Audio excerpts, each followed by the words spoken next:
Hypotenuusan pituus lasketaan hypotenuusa toiseen on yhtä kuin kateetti toiseen plus kateetti toiseen. Eli hypotenuusa on x,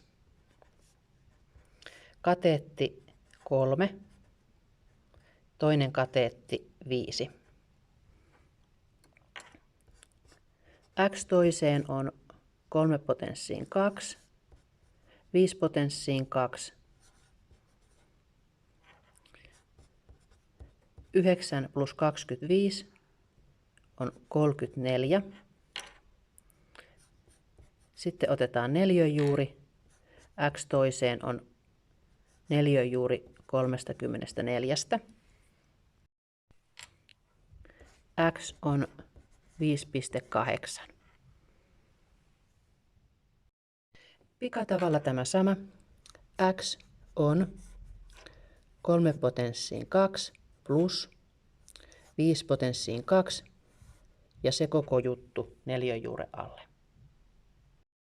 Lasketaan kateetin pituus, eli kateettia merkitään x:llä plus toinen kateetti 5 potenssiin 2 on hypotenuusa eli 8 toiseen.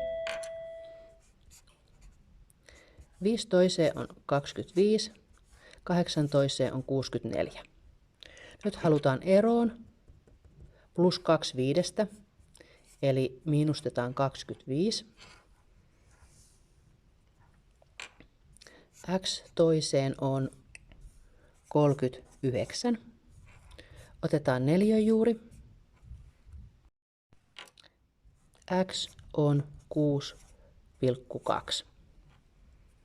Pikatavalla tämä sama.